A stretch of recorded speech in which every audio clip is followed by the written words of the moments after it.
O cuidado com a vida espiritual dos outros não pode ser fundamentado em cima de uma negligência com o cuidado de nós mesmos. Esse é o assunto da nossa conversa hoje. A importância de cuidar de si mesmo. Fique comigo e nos próximos minutos nós vamos falar a respeito disso.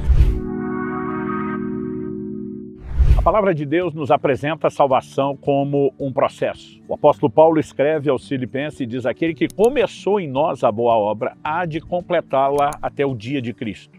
Não significa que a parte iniciada, porém ainda não concluída, tenha nada de mal feito. Significa apenas que o processo está em andamento. E quem entende salvação como andamento, entende que a experiência inicial não nos dá o direito de cometer negligências ao longo do caminho. O Senhor Jesus fala de uma porta estreita. Depois de passarmos pela porta, trilhamos um caminho que é igualmente estreito, que por sua vez tem um destino, um alvo final, a vida eterna. A experiência da porta é a conversão. A experiência do caminho é de progressão. Quando passamos pela porta e nos convertemos, temos uma santificação inicial. Mas ao longo do caminho temos uma santificação progressiva. É disso que Paulo diz em 2 Coríntios 7:1, quando ele diz a respeito de aperfeiçoar a santidade no temor do Senhor. Não significa que não houve nenhum nível de santificação, significa que ainda não fomos santificados completamente e ao longo do caminho vamos correspondendo com Deus nesse processo. É por isso que precisamos, enquanto já salvos e compartilhando a mensagem que recebemos, nunca negligenciar o cuidado conosco mesmo. O cristão que começou a andar no caminho precisa entender que desde o Antigo Testamento, no livro de Isaías, foi feita uma promessa. Enquanto vocês estiverem no caminho, que é o caminho santo, que não é para o imundo, haverá uma voz atrás de vocês dizendo: esse é o caminho, ande nele, não desvie para a direita, não desvie para a esquerda, porque é possível que alguém se extravie desse caminho que ele entrou ao passar pela porta da conversão. Então, precisamos de cuidado. E eu gostaria de chamar a sua atenção porque uma das coisas que encorajamos os cristãos diz respeito ao ministério. O ministério não é exclusividade de algumas poucas pessoas. Efésios 4:11 diz que o Senhor Jesus concedeu à igreja apóstolos, profetas, evangelistas, pastores e mestres, não para que eles fizessem todo o trabalho sozinhos. O versículo seguinte, o 12 de Efésios 4, diz: com vistas ao aperfeiçoamento dos santos. Então esses homens ou ministérios são dados como dons para aperfeiçoar os santos. Com qual propósito eles precisam ser aperfeiçoados? A Bíblia diz: para o aperfeiçoamento dos santos, para a obra do ministério. Então algo que ensinamos é que todo cristão é um ministro. A palavra ministro não fala de um status, de posição ou autoridade, mas fala de serviço. Ou seja, todos devem trabalhar. Esse trabalho envolve pregar o evangelho e ajudar a cuidar dessas pessoas que geramos em Cristo Jesus. No entanto, muitas pessoas acabam se distraindo quando começam a frutificar na vida cristã e cuidar de outros, acabam se distraindo com o cuidado de si mesmo. E é importante que a gente lembre o tempo todo, não fomos chamados apenas para salvar os outros, mas também a nós mesmos. Paulo está dizendo: tem cuidado de ti e não apenas dos outros. Fazendo isso, você salvará não só os outros, mas a si mesmo. Obviamente, não devemos buscar apenas a nossa salvação e negligenciar a dos outros, mas isso também não é justificativo para, enquanto levamos outros a Cristo, descuidarmos de nós mesmos. Jesus fala em Mateus, no capítulo 7, nos versos 22 e 23, de alguns que no dia final estarão diante dele dizendo: Senhor, no teu nome profetizamos, expulsamos demônios, curamos enfermos, mas ele vai dizer: eu não vos conheço. Apartai-vos de mim, vocês que praticam a iniquidade. Jesus não vai dizer que eles não pregaram o evangelho, que eles não profetizaram. Jesus não vai dizer que vocês não curaram ninguém, nem foi no meu nome.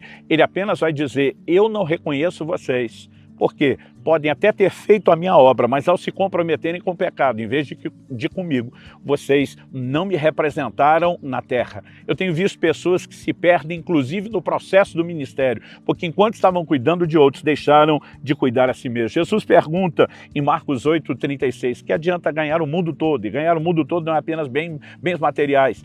E perder a sua própria alma. Nós precisamos entender a responsabilidade do cuidado pessoal. A vida cristã é progressiva.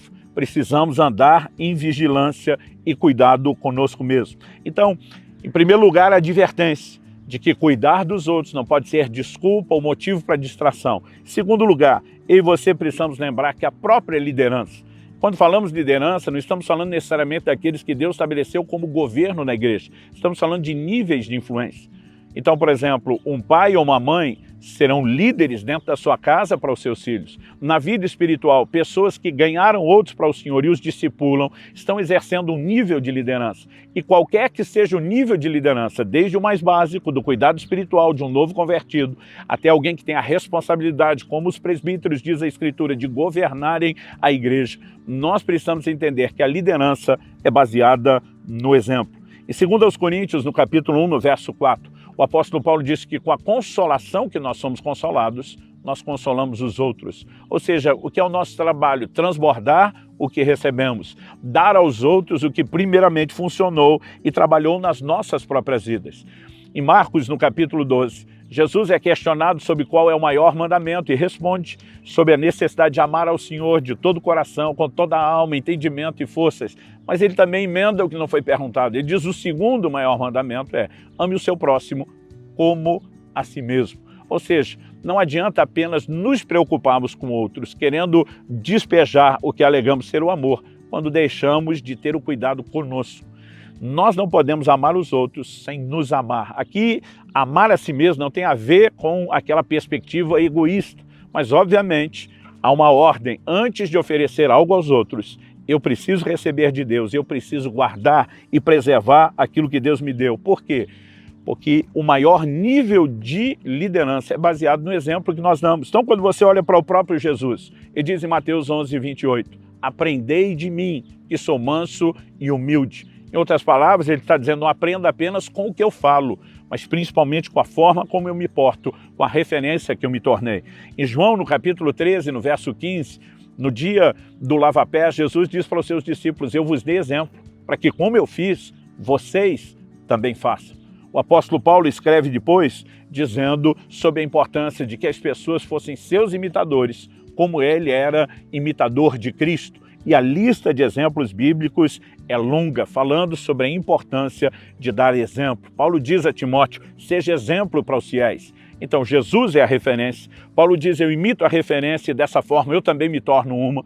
Timóteo, que o imitava, está sendo exortado agora a também ser modelo e referência para os outros, porque todos os que são chamados ao serviço têm a responsabilidade de funcionar baseados no exemplo, no bom testemunho. Então, aquilo que eu e você experimentamos de Deus, o nosso, não apenas a experiência inicial de salvação por meio da conversão, mas todo o nosso crescimento, o nosso comprometimento com Deus, ele inspira e o nosso exemplo fala muito mais alto do que as nossas próprias palavras. No entanto, quando deixamos de cuidar de nós mesmos, nós perdemos a capacidade de tocar os outros. Alguém que perde no meio do processo a visão espiritual, né? O apóstolo Pedro, por exemplo, diz em 2 de Pedro 1,9, de pessoas que abandonaram determinadas virtudes da vida cristã, e ele diz, se tornaram cegos, havendo se esquecido da purificação dos seus pecados de outrora. É gente que volta para a velha vida por conta de uma cegueira. É gente que se torna, como Jesus falou, um cego guiando outro cego. Alguém que perdeu a referência de um exemplo na vida cristã